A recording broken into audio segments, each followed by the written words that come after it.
Asia cup 2025 இந்த மேட்சை முதல் போட்டியாக வச்சுருந்தா கொஞ்சம் ஏஷியா கப் அமர்க்கலமாக ஆரம்பிச்சிருக்கோம். வங்கப்புலிகள் வர்சஸ் இலங்கை சிங்கங்கள். ஆமாம், இது வந்து காலகாலமாக நடக்கிற பகலாம் இல்லை. 2018 நிடகாஸ் ட்ரோஃபிக்கு அப்புறத்துலேருந்து நடக்கிற பிரச்சனை. ஸ்ரீலங்கா பங்களாதேஷ் போவாங்க, பங்களாதேஷ் ஸ்ரீலங்காவுக்கு வருவாங்க. மாற்றி ஒருத்தவங்கள தோக்கடிச்சுப்பாங்க. பட் ஒரு காலத்தில் சங்கக்காரா, ஜெயவர்தனே இவங்களாம் இருந்த காலகட்டத்தில் பங்களாதேஷ் ஸ்ரீலங்காவும் தொட்டு கூட பார்க்கவே முடியாது. ஆனால் இப்போது தொட்டு பார்த்து கொட்டி கிள்ளி ஐயோ என்னென்னமோ பண்ணிகிட்டு இருந்துக்கிட்டு இருக்கிறாங்க. ஸோ ஒரு மாதிரி இது ஒரு நல்ல ஆரோக்கியமான ஒரு ரைவல்ரியாக பார்க்கப்படுது. நல்ல ஒரு போட்டியாக இருக்கும் சனிக்கிழமை நைட்டு. இது ஒரு பக்கம். அப்படின்னா இன்னொரு பக்கம் Vikatan digital awards 2025 best sports channel அப்படிங்கிற கேட்டகரியில் நம்மளுக்கு கிருக்கானதாஸ் யூடியூப் சேனல் நாமினேட் ஆகி நம்ம அவார்ட் வின் பண்ணியிருக்கிறோம். உங்கள் எல்லாருக்கும் நன்றி சொல்லி பிரிக்கக்கூடாது, ஏன்னா நம்ம தான் ஜெயிச்சிருக்கிறோம். பட் இருந்தாலும் நமக்கு ஒரு வாழ்த்துக்கள், நமக்கு ஒரு நன்றிகள். தொடர்ந்து ஒருத்தவர்கள் கமெண்ட் பண்ணியிருந்தார், 5 வருஷமாக நான் நம்ம சேனலை ஃபாலோ பண்ணிட்டு வந்துட்டு இருக்கேன்னு சொல்லிட்டு. அந்த மாதிரி என்ன ஓஜி சப்ஸ்கிரைபர்ஸ் அண்ட் இப்போது வந்துருக்கிற புது சப்ஸ்கிரைபர்ஸ் அண்ட் சப்ஸ்கிரைப் பண்ண போகிற எல்லாருக்கும் ரொம்ப நன்றிகள். அவார்ட் ஃபங்க்ஷன் சனிக்கிழமை சாயங்காலம் கலைமர அரங்கத்தில் 4 மணிக்கு நடக்க போகுது. விகடன் தாத்தாவை கைகளில் ஏந்திட்டு நான் வரேன். அதுக்கப்புறம் நிறைய விஷயம் நம்ம பேசுவோம். அண்ட் உங்கள் வாழ்த்துக்களையும் கீழே கமெண்ட் பாக்ஸில் தெரிவிங்க. அப்புறம் இந்த மேட்ச்சில் யார் ஜெயிப்பா, பங்களாதேஷா ஸ்ரீலங்காவா, கீழே வந்து கமெண்ட் பண்ணுங்கள். ஓவருக்கு 6 பால் தான், ஆனால் நோ பால் போட்டால் 7 பால். ஐபிஎல் பப்பியா? General ladies and gentleman, Asia cup 2025 Asian ஃபேமிலியில் மேட்ச் நம்பர் 5 அபுதாபியில் நடக்கக்கூடிய பங்களாதேஷ் வர்சஸ் ஸ்ரீலங்கா மேட்சோட ப்ரீ அனாலிசிஸ் பார்க்க வந்துருக்கிறீங்க. முதல்ல ஸ்ரீலங்காலேருந்து நம்ம சேனல் நிறைய சப்ஸ்கிரைபர்ஸ் இருக்கிறீங்க தெரியும். நீங்கள் எவ்வளோ எதிர்பார்ப்பில் இருக்கிறீங்க இந்த மேட்ச் அப்படிங்கிறத பற்றியும் தெரியும். பங்களாதேஷ் மேட்ச்னாலே ஆட்டோமேட்டிக்காகவே அந்த நாகினி டான்ஸ், அந்த அப்போ போட்ட அந்த நாகினி டான்ஸ், சமிகா கருணாரத்னே போட்ட நாகினி டான்ஸ், அதுபோக வந்து பார்த்திங்க அப்படின்னா 2023 ஓடி வேர்ல்டு கப்பில் ஆஞ்சலோ மேத்யூஸ் டெல்லி ஃபெரோஷா கோட்லா மேட்ச்சுக்கு லேட்டாக வந்துட்டார் அப்படின்னு சொல்லிட்டு அப்பீல் பண்ணி அவர் அவுட் ஆக்கணுங்கிறது ஒரு பக்கம். 2024 T20 வேர்ல்டு கப்பில் வந்து பக்கத்தில் வந்து அந்த மேட்ச்சில் பங்களாதேஷ் ஜெயிச்சுட்டு போவாங்க அப்படிங்கிறது ஒரு பக்கம். இப்போ வீட்டில் வந்து பார்த்திங்கன்னா ஸ்ரீலங்கா கிட்ட வந்து ஒரு மேட்ச் பங்களாதேஷை ட்ரா பண்ணாங்க, ஆனால் அதை ஸ்ரீலங்கா வின் பண்ணாங்க. ஓடி சீரீஸ் வந்து ஸ்ரீலங்கா வின் பண்ணணும், T20 சீரீஸை பங்களாதேஷ் வின் பண்ணி வச்சுருக்கிறாங்க. ஸோ இப்படின்னு வந்து பார்த்திங்க அப்படின்னா பங்களாதேஷ் மேட்ச் அப்படின்னால ஸ்ரீலங்கா ஃபேன்ஸ் ரத்தம் கொதிக்க ஆரம்பிக்குது. எத்தனை நாகினி போஸ்ட் போட்டிருப்பாங்கன்னு எனக்கு தெரில. ஆனால் இது மேட்ச்சில் ஒரு ஹைப் அப்படிங்கிறது இருக்குது. அண்ட் பங்களாதேஷை எப்படியாவது பழித்தீர்த்து ஆக வேண்டும் அப்படிங்கிறதையும் இருந்துக்கிட்டு இருக்குது. இது போக வந்து பார்த்திங்க அப்படின்னா ஏஷியா கப் வந்து முன்ன T20 ஃபார்மேட்டாக நடக்கும்போது அதில் ஸ்ரீலங்கா தான் சாம்பியன்ஸ். பட் இப்போது அதே யூஏயில் நடக்குது, அதே T20 ஃபார்மேட்.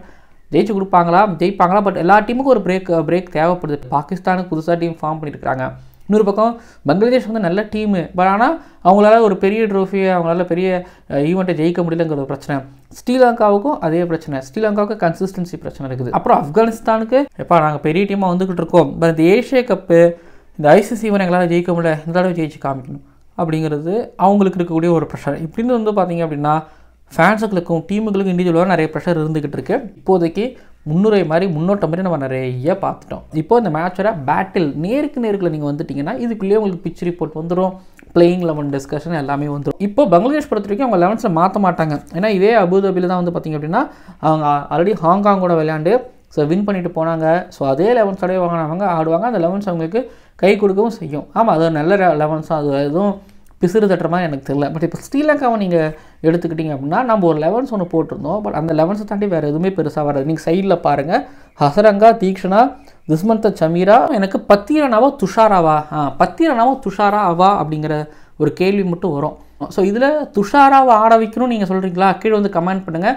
பட் நிறைய பேர் எனக்கு ஒருத்தர் டிஎம் பண்ணியிருந்தார், கிரிக்கானந்தா நீங்கள் பத்திரனாவை சொல்லியிருந்தீங்க, ஏன் துஷாராவே ஆட வைக்கிறது பெட்டராக இருக்கும், பத்திரனாவோட துஷாரா நல்லா போகிறாரு அப்படிங்கிறதையும் சொல்லியிருந்தாங்க. நான் அதையும் கேட்க முடிஞ்சிச்சு. அப்புறம் வழக்கம் போல் அவங்க 11 செட் பண்ணிட்டாங்க, இதில் மாற்றமும் கிடையாது.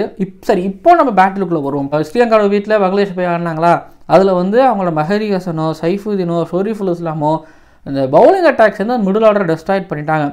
எஸ்பெஷலி டாப் 2 மிடில்னு கூட நம்ம சொல்லலாம். மொத்தமாக பேட்டிங் ஆர்டரையே கொஞ்சம் ஒரு மாதிரி சத்தச்சமாக இருந்தது. அதில் தாஷன் ஷனகா மட்டும் தப்பிச்சார். தினேஷ் சண்டிமல் ஒரு பக்கம் அப்படின்னா, அதுக்கப்புறம் அவிஷ்கா ஃபெர்னாண்டா இப்போ 2 பேருமே ஸ்குவாடில் கிடையாது. அவங்களுக்கு பதிலாக ஃபெர்னாண்டாவை வந்து உள்ளே கொண்டு வந்துருக்குறாங்க. ஸோ சந்திமல் அதுக்கப்புறம் அவிஷ்கா ஃபெர்னாண்டா 2 பேரும் ஆனதை காலி பண்ணுற அளவுக்கு அவங்களோட பவுலர்ஸ் அவங்க பவுலிங் பர்ஃபார்மன்ஸ் இருக்குது. கீழே ஒன்றும் சரித்த சலங்காவும் ஒன்றும் சிறப்பாகவும் பண்ணலை. T20 சீரீஸை பேட்டிங் சரியாக பண்ணாமல் தான் மேக்ஸிமம் ஆஃப் மேட்சஸ் வந்து தோத்தாங்க. நான் முன்னாடி சொன்ன மாதிரி தாஷன் ஷனகா மட்டும் டீசெண்டாக பேட் பண்ணியிருந்தார். அப்புறம் இன்னொன்று என்னென்னா பங்களாதேஷோட பவுலிங் அட்டாக்ல சோரிஃபுல் இஸ்லாம்லாம் இப்போ ஸ்குவாடில் இருக்கார், சைஃபுதீன்லாம் இருக்கார். ஆனால் இவர் எப்படி நீங்கள் உள்ளே கொண்டு வருவீங்க? இப்போ அந்த கேள்வியில் தான் மாட்டிருக்கிறாங்க. ஆனால் ஒன்று சொல்கிறேன், இப்போது ஸ்ரீலங்காவோட பேட்டிங் லைனப் எடுத்துக்கிட்டிங்க அப்படின்னா, ஐ மீன் ஸ்ரீலங்காவோட பேட்டிங் வர்சஸ் பங்களாதேஷோட பவுலிங் எடுத்துக்கிட்டிங்க அப்படின்னா, அவங்களோட பேட்டிங் லைனப்பில் இப்போ கமிந்து விண்டீஸ் வந்து left hander, Charith Asalanka left hander, Kusal Perera left hander. இப்போ இவங்களுக்கு அகேன்ஸ்டாக நியூ பால்லையோ இல்லைனா மிடில் ஓவர்லையோ வந்து ஆஃப் ஸ்பின்னர் ஒருத்தர் கொண்டு வரணும்னா மெஹரி ஹசன் வந்துடுவார். மெஹரி ஹசன் வந்து செம்மையாக ஆஃப் ஸ்பின் பண்ணிட்டு இருக்காரு. அதான் சொன்னாலங்க, பங்களாதேஷ் வந்து T20 சீரிஸ் ஜெயிக்கிறதுக்கு ஒரு காரணம் என்னன்னா அதில் மெஹரி ஹசன் மிராஸ் அவதான் ஒரு மாதிரி லீடிங் விக்கெட் டேக்கராக இருந்துகிட்டு இருக்காரு.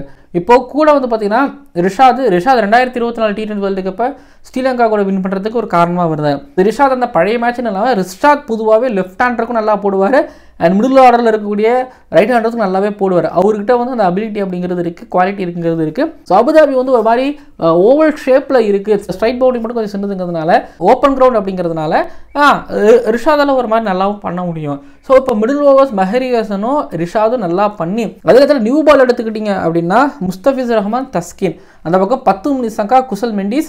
ஸோ அவங்க ஒரு மாதிரி டெக்ஸ்ட் புக் ஷாட்ஸ் நிறையா ஆடுவாங்க.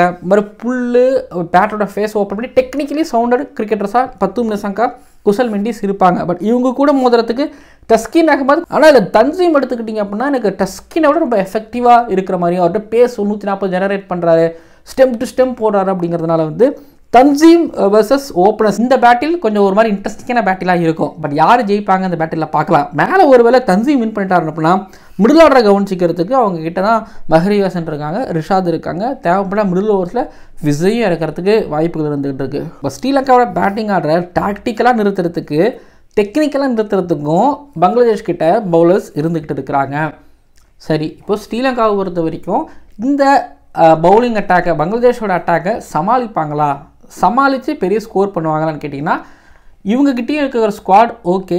ஆனால் இதில் குசல் பெரேரா, சரித் அசலங்கா, கமிந்து மெண்டிஸ், ஸோ எனக்கு ஓப்பனிங்கில் தாண்டி எனக்கு இது மிடில் ஆர்டர் பேட்டர்ஸ் இருக்காங்களே அவங்க நல்லா ஸ்கோர் பண்ணிட்டாங்களாம். மிடில் ஓவரில் வர ரிஷாது, மெஹரி ஹசன், ஆக்சுவலி ஹாங்காங்கே இவங்ககிட்ட நல்லா விளையாண்டாங்க, ரொம்ப நல்லா விளையாண்டாங்கிறது நல்லா விளையாண்டாங்க. அப்படிங்கிறதுனால இதில் அதாவது அபுதாபி வந்து ஒரு மாதிரி ஸ்லோவாக இருக்கும். ஸ்லோயிட் கண்டிஷன்ஸில் பங்களாதேஷி கிரிக்கெட்டர்ஸுக்கு இப்படி போகணும்னு தெரியும். பட் இதில் ஒரு சரித் அசலங்காவுக்கு ஸ்பின்னுங்கிறது பிரச்சனை கிடையாது, அதே போல் குசல் பெரேராவுக்கு ஸ்பின் அப்படிங்கிறது பிரச்சனை கிடையாது, கமிந்து மெண்டிஸுக்கு கிடையாது. ஸோ இப்போ இவங்களோட ஸ்பின் அட்டாக் சமாளிக்கிறோம் அப்படின்னா ஃபாஸ்ட் பவுலிங் அட்டாக் இருக்குல்ல, நான் சொன்னல தன்சீம், தஸ்கின் அகமது, நியூ பாலில் சமாளித்து ஸ்பின்னர்ஸ் ஒரு மாதிரி சமாளிச்சிட்டோம்னா மீதி இருக்கக்கூடிய கடைசி 5 ஓவர்ஸாக ஒரு ஆப்கானிஸ்தான் அடித்த மாதிரி ஒரு பெரிய ஸ்கோர் கழிச்சு எடுத்து போனால் ஸ்ரீலங்காவுக்கு நல்லது. ஸ்ரீலங்காவோட பேட்டிங் அட்டாக் நிறுத்துறதுக்கான ஒரு கேப்பபிலிட்டி இருக்குது, பங்களாதேஷ் கிட்ட இருக்குது. இது ஒரு பக்கம் அப்படின்னா, இன்னொரு பக்கம் நீங்கள் பங்களாதேஷோட ஒரு பேட்டிங் லைனப்போ இல்லை பங்களாதேஷோட பவுலிங்கோ இவங்களுக்கு அகேன்ஸ்டாக ஸ்ரீலங்காவோட பவுலிங் பேட்டிங் எடுத்து பார்த்தீங்க அப்படின்னா, நான் சொன்னல ரிஷாத் ஹுசைனுக்கு வந்து இங்கே ஃப்ளைட் பண்ணி போடலாம் ஓப்பன் கிரவுண்ட். ஸோ அதே தான் நான் வனிந்து ஹசரங்காவுக்கு சொல்லுவேன். வனிந்து ஹசரங்காவோட நாலேஜ் அண்ட் எக்ஸ்பீரியன்ஸ்க்கு தாராளமாக பங்களாதேஷ்ட மோதி பார்க்கலாம். ஆனால் நீங்கள் பங்களாதேஷ்ட பாருங்கள், லிட்டில் தாஸ் ஹெரிடோய் இதில் ஜக்கர் அலியும் செம்மையாக ஆடுவார். மேலே இருக்கக்கூடிய தன்சீம் யமான் இவங்க சும்மா சொல்லக்கூடாது. ஆனால் ஸ்ரீலங்காவோட பேட்டிங் லைனப்பை விட எனக்கு பங்களாதேஷோட பேட்டிங் லைனப்பில் ஒரு பயம் அண்ட் உறுத்தல் அப்படிங்கிறது இருந்துக்கிட்டு இருக்கு. அவங்க நல்லா ப்ளே பண்ணுவாங்க, இவங்க நல்ல விதமாகவே ஆடுவாங்க. ஸோ பவுலிங் கொஞ்சம் நல்லா பண்ணிட்டாங்கன்னா பேட்டிங் மற்றது எல்லாத்தையும் பார்த்துப்பாங்க பங்களாதேஷ் டீம் பொறுத்த வரைக்கும்.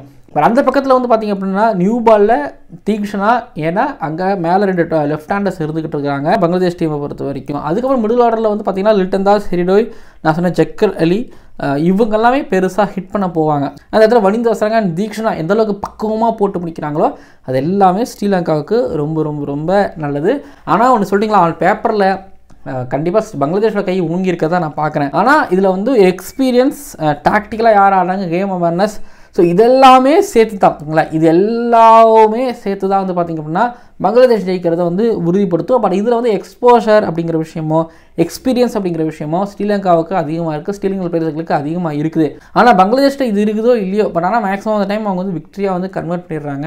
ஒருவேளை அவங்களுக்கு இங்கே இன்கன்சிஸ்டன்சி தொடர்ந்துன்னா ஸ்ரீலங்கா கண்டிப்பாக ஜெயிச்சிடுவாங்க. அப்புறம் இன்னொன்று அபுதாபி பொறுத்த வரைக்கும் ஸ்லோவாக இருக்குங்கிறதுனால 2 டீம்லையும் எக்கச்சக்கமான ஸ்பின்னர்ஸ் இருக்காங்க. நியூ பாலில் எவ்வளோ எஃபெக்டிவாக ஒவ்வொரு டீமோட பவுலர்ஸ் இருக்காங்களோ அது வந்து ஒரு டீமோட விக்டரி தோல்வி பர்சன்டேஜை வந்து கொஞ்சம் கூட்டும் குறைக்கும், அதுதான் கணக்கிடப்படுற மாதிரியாகவும் இருக்கும். இங்கே 2 மேட்ச்சில் வந்து பார்த்திங்க அப்படின்னா சிக்ஸர்ஸ் எல்லாம் ஸ்கொயர் லெக் பக்கம் போகல, ஸ்ட்ரைட்டாக தான் போச்சு, லாங் ஆஃப் பக்கம் தான் போச்சு. அது எப்படி எந்தளவுக்கு லாக் பண்ணுவாங்கன்னு தெரியல. பட் பத்தீரனா இல்லை துஷாராவா ஆனால் எனக்கு சொல்லுவேன் துஷாராவை ட்ரை பண்ணி பார்க்க சொல்லுவேன். பட் பத்திரனாவை பற்றி கேள்விப்படும்போது அவர் வந்து முன்ன மாதிரி இல்லாமல் இப்போ வேறு மாதிரி போடுவார் அப்படிங்கிற மாதிரி சொல்லியிருக்கிறாங்க. ஜஸ்மந்த் சமீரா நியூ பாலில் கண்டிப்பாக தேவை. அங்கே யமான் தன்சீன் ஒரு வேளை வந்து பார்த்திங்கன்னா ஹாஸ்பிட்டலில் கொண்டு வர வேணாம் அப்படின்னு நினச்சாங்க அப்படின்னா துஷ்மந்த் சமீராவே வந்து ஸோ கன்டினியூ பண்ணலாம்.